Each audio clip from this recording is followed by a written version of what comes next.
నమస్తే, నా పేరు డాక్టర్ లక్ష్మీ పూర్ణిమ, ఆయుర్వేదిక్ కన్సల్టెంట్ మెడి9. ఈరోజు మనం సోరియాసిస్ గురించి తెలుసుకుందామండి. సోరియాసిస్ అనేది చాలా మందికి చాలా ఫెమిలియర్ వర్డ్. అందులో ఇప్పుడు ఏంటంటే ఏజ్ బ్యారియర్ లేకుండా ప్రతి ఒక్కరిలోనూ కామన్గా మనం ఈ ప్రాబ్లమ్ సోరియాసిస్ అని చూస్తుంటున్నాం అనమాట.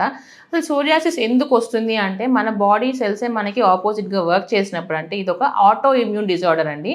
కాబట్టి కంపల్సరీగా ఏంటంటే దీనికి అన్ని రిలేట్ అయి ఉంటాయి అనమాట. స్ట్రెస్ లెవెల్సే కాదు, మన డైటిక్ హ్యాబిట్సే కాదు, మన ఫ్యామిలీ హిస్టరీయే కాదనమాట. ప్రతి ఒక్కటి రిలేట్ అయి ఉండడం వల్ల కూడా మనకి ఈ ప్రాబ్లం అనేది కంటిన్యూస్గా కూడా మనం ఇది చూడడం అనేది జరుగుతుంటుంది అనమాట.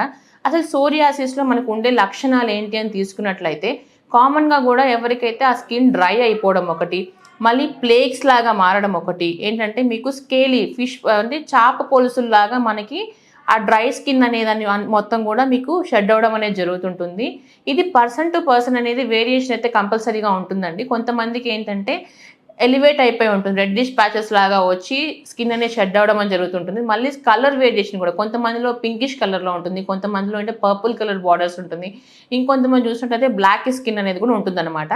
వీళ్ళు మెయిన్గా కూడా ఈ సోరియాసిస్ వచ్చిన వాళ్ళలో ఎలాంటివి చూస్తుంటామంటే, వాళ్ళకు ఎప్పుడైతే మనము ఆ స్కిన్ పీల్ అవుతుంటుందో అక్కడ ఏంటంటే రెడ్డిష్నెస్ ఉండడము, మళ్ళీ కొంచెం మీరు ఎప్పుడైనా మీరు కొంచెం ఆ స్కిన్ని పీకినట్లయితే కొంచెం స్పాట్ లాగా బ్లీడ్ అవ్వడం కూడా జరుగుతుంటుంది అనమాట. కొంతమందిలో అయితే కొంచెం పెయినీగా ఉంటుంది, మ్యాక్సిమం అయితే చాలా మందిలో కూడా దాని ఇచ్చీ సెన్సేషన్ అయితే కామన్గా ఉంటుందన్నమాట.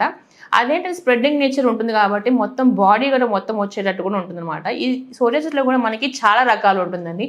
స్కాల్ప్ సోరియాసిస్ అని, గట్టే సోరియాసిస్ అని, పస్టులేట్ సోరియాసిస్ అని, అంటే విచ్ చాలా అనమాట.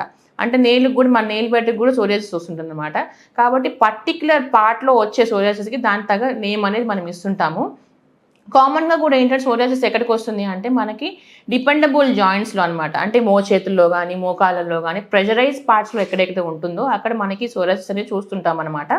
అలా ఉన్న వాళ్ళలో ఏంటంటే కంటిన్యూస్గా కూడా వాళ్ళు ఎప్పుడైతే కాన్స్టిపేట్ ఉండడం కానీ, లేకపోతే విరుద్ధ ఆహారం తీసుకున్నా, లేకపోతే అది ట్రిగర్ అయ్యే ఫుడ్స్ తీసుకున్నప్పుడు ఏమవుతుంది అంటే వాళ్ళకి ఇచ్చింగ్ సెన్సేషన్ అనేది చాలా వరకు వచ్చి ఆ స్ప్రెడ్ ఆ సోరియాసిక్ ఆ పిస్టుల్స్ కానీ ఏదైతే ఆ ఫ్లేక్స్ లాగా ఉంది కదా అవన్నీ కూడా మొత్తం మన స్కిన్లో మొత్తం కూడా పాకిపోయే అవకాశం అయితే ఉంటుంది. కాబట్టి కంపల్సరీగా ఈ పేషెంట్స్ అనేది విరేచన కర్మ అనేది చేసుకోవడం అనేది చాలా వరకు బెస్ట్ ఆప్షన్ అండి. కాబట్టి మనకి ఎప్పుడైతే ఇలా చిన్న సిమ్టమ్స్ మీకు సోరియాసిస్ స్టార్ట్ అయ్యింది అనుకున్న వాళ్ళు ఏం చేయాలి అంటే ఫస్ట్ మనం డైజెస్టివ్ ట్రాక్ట్ని కరెక్ట్ చేసుకోవాలన్నమాట. ఇలా ఉన్న వాటిల్లో ఏంటంటే మెయిన్గా చూసుకున్నా కూడా మీరు ఇప్పుడు గట్టే సోరియాసిసే కాదు, నెయిల్ బెడ్ సోరియాసిస్ కాదు, సోరియాసిక్ ఆర్థరైటిస్ కూడా ఉంటుందన్నమాట. ఏంటంటే చాలామంది కూడా ఈ సోరియాసిస్ వచ్చిన వాళ్ళు ఏంటంటే డిప్రెషన్లోకి వెళ్ళిపోతుంటారు. మళ్ళీ ఏంటంటే అంటే బయటికి వెళ్ళడానికి కూడా చాలా ఆలోచిస్తుంటారండి. అదే ఇప్పుడు స్కాల్ప్ సోరియాసిస్ తీసుకున్నారనుకోండి, మీకు ఏంటంటే డాండ్రఫ్ లాగా ఫ్లేక్స్ లాగా పడిపోవడం అనేది జరుగుతుంటుంది అనమాట. మళ్ళీ హెయిర్ లాస్ అనేది ఉంటుంది. దీంతో పాటు కూడా ఏంటంటే వాళ్ళ సైకలాజికల్ స్ట్రెస్ లెవెల్స్ కూడా చాలా వరకు పెరిగి ఉంటుంది పేషెంట్స్లో. ఎందుకంటే వీళ్ళకి సోషల్ స్టిగ్మా అనేది ఏర్పడుతుంది కాబట్టి, ఎందుకంటే వీళ్ళకి ప్రాబ్లం ఉంది కాబట్టి వేరే వాళ్ళు ఇంటరాక్ట్ అవ్వడానికి కూడా చాలా ఆలోచిస్తుంటారు అనమాట సొసైటీతో కూడా. కాబట్టి ఇలాంటి వాళ్ళలో ఏంటంటే మనం కొంచెం బూస్టప్ చేసి వాళ్ళని కంపల్సరీగా ఏంటంటే ఇది పెద్ద ప్రాబ్లం కాదు, ఇది మెయింటైనబుల్ ప్రాబ్లం అనేది మనం కౌన్సిలింగ్ అయితే ఇవ్వాల్సిన అవసరం అయితే ఉంటుందండి.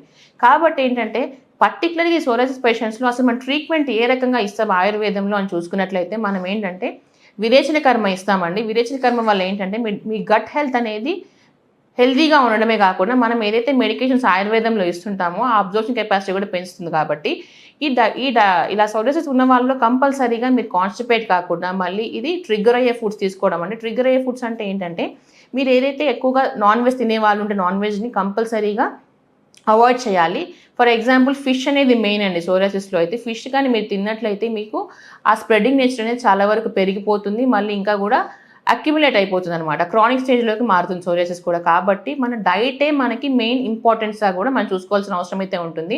దాంతోపాటు కొంచెం ఫిజికల్ ఎక్సర్సైజెస్ కానీ, మీరు ఏది తిన్నా కూడా ఒబేస్గా ఉండకుండా ఉండడం కానీ, స్టోర్డ్ ఫుడ్ కానీ, జంక్ ఫుడ్ కానీ, ఇంకేంటంటే మెయిన్గా సోరియాసిస్లో చూసుకున్నట్లయితే ఏంటంటే మనము ఈ spicy food, canned food, carbonated drinks అనేవి కూడా మనము అవాయిడ్ చేయాల్సినంత అవసరం అయితే ఉంటుంది. ఎందుకంటే ఇవన్నీ ట్రిగ్గరింగ్ మ్యాటర్స్ కాబట్టి ఎక్కడైతే ట్రిగ్గర్ అవుతుందో అప్పుడు మనకి ఈ ప్రాబ్లం అనేది కంటిన్యూస్గా కూడా